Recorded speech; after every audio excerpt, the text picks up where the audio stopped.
maquillage que je portais dans une de mes dernières vidéos qui vous avait beaucoup plu. Et je suis trop contente vraiment que ce maquillage vous plaisait parce que moi personnellement il me plaît trop et donc je suis ravie de vous l'avoir reproduit aujourd'hui. Surtout je suis très contente parce que j'ai pu filmer en lumière naturelle. Et bon, c'est pour ça du coup que je suis dans ma chambre parce que niveau luminosité, quand on est en automne, printemps, dans la chambre où je filme d'habitude, ben, la luminosité elle est pas top. Et ici c'est vrai que c'est plutôt pas mal. Donc je suis vraiment contente que vous pouvez voir le rendu que ça donne au naturel et pas en lumière artificielle. Bien que ce soit plus ou moins la même chose, mais c'est vrai qu'avec les lumières artificielles ça a tendance à vraiment accentuer tout ce qui est paillettes, etc. Et là c'est vrai que même à la lumière naturelle vous voyez que c'est très intense. Et ça me fait trop plaisir, voilà, je suis trop contente. Donc voilà, je suis trop contente de vous le refaire une fois de plus. Écoutez, je vais vous laisser avec le tuto si ça vous plaît. Et j'attends vos réactions en commentaire. Et surtout si vous le reproduisez, je veux que vous me le dites.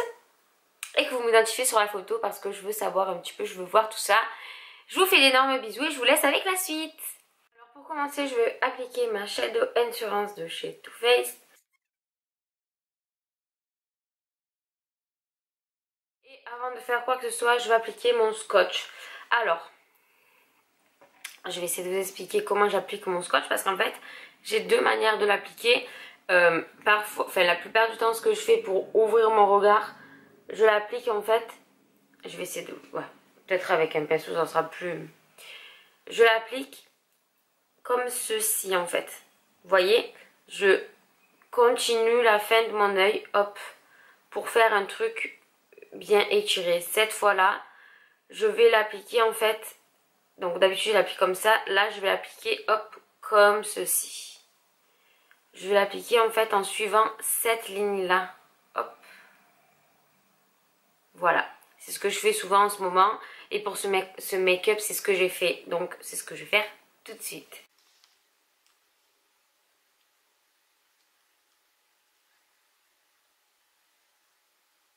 Voilà, donc c'est pas très agréable, je vous l'accorde.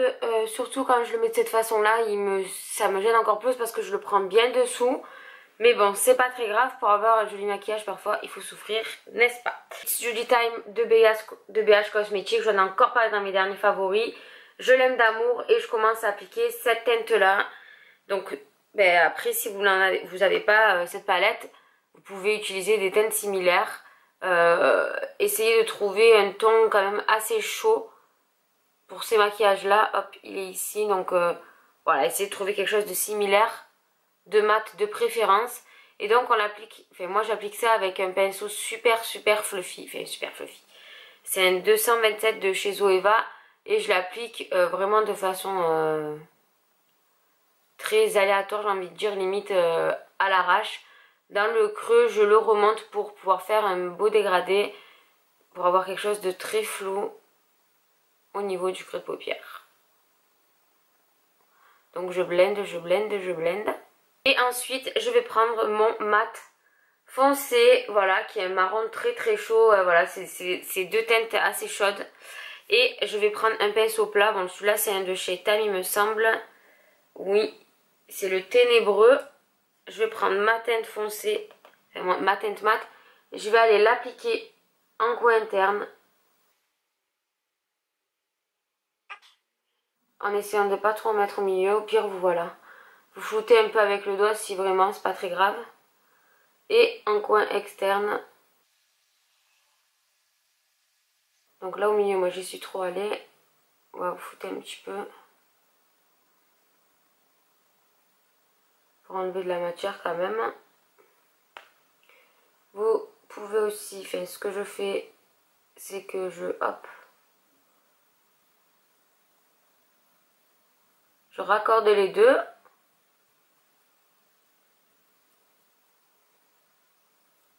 Voilà. Et j'intensifie un petit peu mon coin interne, mon coin externe. Voilà, et je laisse une marge au milieu pour pouvoir appliquer mon argenté. Donc voilà, c'est vraiment pas compliqué ce maquillage. À partir du moment où vous utilisez le scotch, ça va aller tout seul, vous allez voir. Une fois qu'on a ça, on va prendre un pinceau, un petit pinceau comme ça. C'est là que la Mixing Solution rentre en jeu.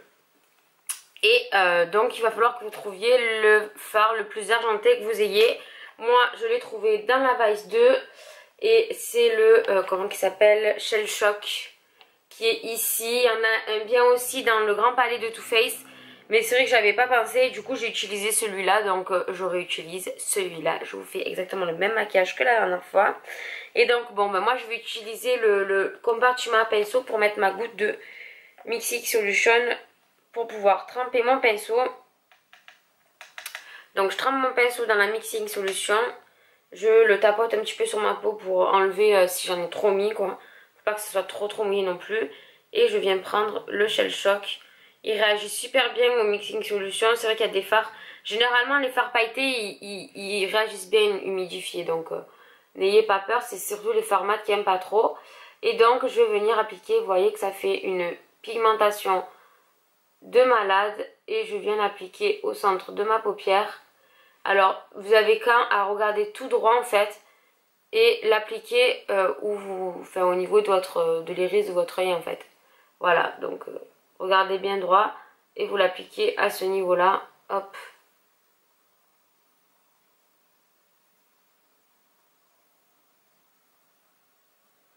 C'est juste dingue la pigmentation quoi quand vous utilisez une Mixing Solution. Bon, je sais pas avec de l'eau, j'ai jamais testé. Le Fix Plus, etc. Ça vous rend vos fards, mais c'est un truc de malade. Vraiment, c'est abusé. Ensuite, je vais reprendre mon fard mat que j'ai appliqué sur la paupière mobile, donc en coin externe et coin interne. Et je vais un petit peu flouter tout ça, donc je vais le réintensifier. Hop, je le réintensifie un peu, donc je prends de la matière. Et avec ce qui me reste, je vais venir faire des allers-retours comme ça. Hop. Ça le floute un tout petit peu, après c'est pas... enfin, on veut pas un truc super dégradé ensemble, donc bon, ça c'est pas dérangeant. Enfin, moi ça ne m'a pas dérangé en tout cas pour le maquillage. Réintensifier un petit peu l'argenté en petites touches pour pas casser votre dégradé, juste au centre. Voilà. Donc là c'est un travail un petit peu de dégradé, surtout de flou et voilà, vous voyez que c'est super simple. On a pratiquement fini le maquillage déjà, donc vous avez fait la fois d'avant, c'était utiliser un petit fard pour faire un petit peu transition entre les deux. Donc vu que je veux vous refaire exactement le même maquillage, je vais vous montrer un petit peu ce que j'avais fait. Donc j'essuie mon pinceau avec lequel j'ai utilisé l'argenté. Et je crois que c'est la Vice, il me semble que c'est la 1. Je vais utiliser le fard provocateur, qui est en fait une espèce de vieux rose, ou de rose parme un peu hyper pailleté. Je vais le prendre un tout petit peu sans humidifier mon pinceau. Tapotez-le bien parce qu'il est hyper pailleté. Et je viens l'appliquer entre les deux un petit peu en fait. Juste pour faire une espèce de transition. Hop. Que j'avais fait, après c'est pas obligatoire. Vous voyez que ça met une toute petite touche en plus pour le dégrader. Mais vraiment c'est minime quoi. Hein. Si vous l'avez pas, c'est pas très grave. Intensifie un petit peu mon mat dans le creux. Voilà, je le réintensifie un peu parce qu'on va utiliser le pinceau pour une autre couleur et donc du coup après on pourra plus le réintensifier. Donc je vais le faire maintenant. Couleur un petit peu plus claire, je floute un petit peu, hop, je monte, j'hésite pas. Ça ferait un truc bien fumé, puis après on va revenir estomper avec un pinceau propre. Donc c'est pas dramatique. J'ai utilisé un fard noir. Là j'utilise le Black Market puisque j'ai la Vice dans les mains. Je vais nettoyer un petit peu mon pinceau, donc j'ai utilisé pour mon mat, voilà, je le nettoie un tout petit peu, bon, c'est pas dramatique. J'utilise bien la tranche du pinceau, voilà, bien la tranche comme ça. Je vais le tremper comme ça dans le fard pour vraiment être assez précis. Donc avec le noir, je le tapote bien pour en avoir un minimum. Et en fait, je vais venir au niveau du scotch, remonter comme ça, légèrement, avec le noir. Bon là, ça se voit pas encore parce que j'ai pris vraiment pas beaucoup de couleurs. Parce que je veux vraiment le faire petit à petit et hop, hop. Pour intensifier un petit peu le coin externe. Je veux pas trop en mettre pour qu'on continue à voir mon fard mat. Voilà, je le fais vraiment doucement, doucement, par petites touches. Vous voyez, ça l'intensifie un petit peu. pas trop. Appliquer mon liner pailleté. Donc j'utilise celui de chez Kiko que j'ai en teinte 1 qui sont des paillettes holographiques comme ça. C'est juste pour donner un petit plus au maquillage. C'est pas nécessaire, enfin c'est pas obligatoire. Moi je l'ai fait comme ça, donc bien sûr je vous le refais comme ça. Donc hop, je vais appliquer par-dessus mon gris.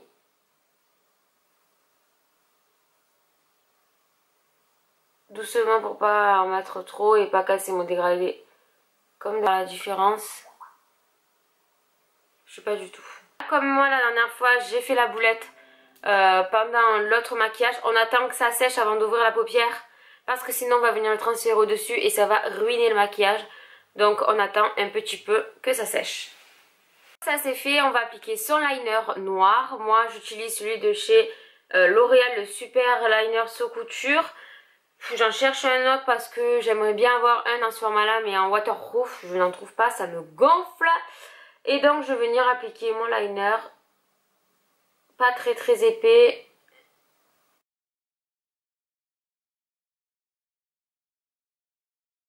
On a dépassé sur le scotch, c'est pas très grave. Ne levez pas votre scotch avant d'avoir fait le deuxième pour bien voir où est-ce que vous avez monté et faire la même chose de l'autre côté, hein. C'est très important ça. Donc je fais, les deux yeux sont faits, on va pouvoir enlever le scotch. Alléluia, on va se sentir mieux. Et hop, voilà le résultat.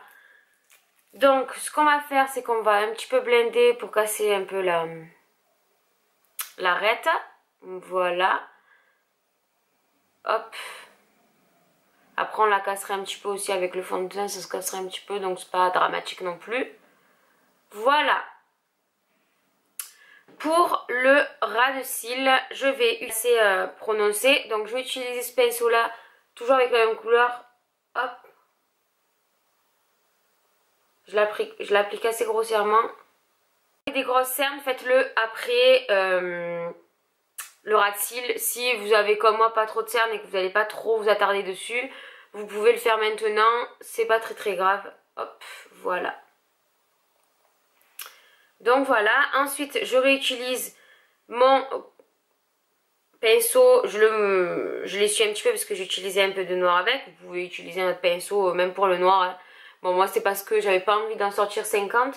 Et hop, vous allez pareil repasser mais vraiment plus précisément. On va réutiliser son pinceau avec un peu de Fix Plus et le Shell Shock. Donc je le réessuie puisque j'ai utilisé un petit peu de provocateur. Si vous ne l'avez pas utilisé, ben, c'est que mieux. Donc ce sera plus pratique. Hop, une goutte de Fix Plus, moi n'importe quoi, une goutte de Mixing Solution. Et le Shell Shock, appliqué ici au coin interne au ras de cils.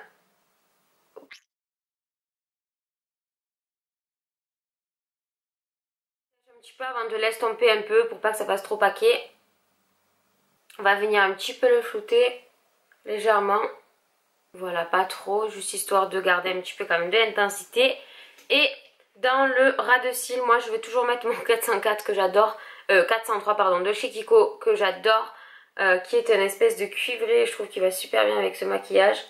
Plutôt qu'un noir, voilà, j'aime pas trop le noir en ce moment. J'adore mettre ce genre de couleur. Et bien sûr, on va passer au mascara. Donc j'utilise le Better Than Sex. J'avais mis des fossiles dans ma vidéo. Là, j'ai pas envie puisque je vais sortir. Alors j'utilise mon petit truc comme ça parce qu'au moins je peux en mettre une bonne couche appuyée pour bien attraper mes cils sans bousiller mon maquillage.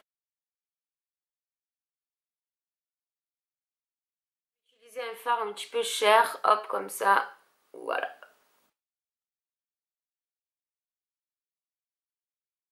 Juste pour mettre un petit coup de propre. Et on a pratiquement fini. Hop, voilà, pour terminer avec les yeux, on va juste appliquer le fard assez clair de la palette du Time. J'utilise aussi beaucoup celui de le 13 de la Naked Smoky. Je vais l'appliquer, hop, en coin interne.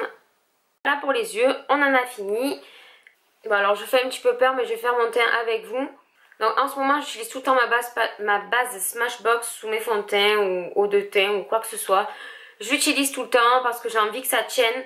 Donc voilà, ça permet de lisser déjà un petit peu le grain de peau. Bah, je la mets pas partout, je la mets vraiment où j'ai besoin que ça soit un petit peu lissé. Et ça fait tenir en plus de ça le fond de teint plus longtemps. Donc on ne dit pas non, n'est-ce pas? Ensuite je vais utiliser le fond de teint ELF. Je fais vraiment peur, c'est horrible. C'est celui que j'utilise tout le temps, je vous en ai déjà parlé. C'est le Flawless Finish Foundation. Moi je l'ai en teinte porcelaine, je crois que c'est la teinte la plus claire. Et elle est pas foncée, mais une teinte en dessous ça aurait été pas de refus pour que ce soit parfaitement ma couleur. Donc là je vais l'appliquer au Beauty Blender.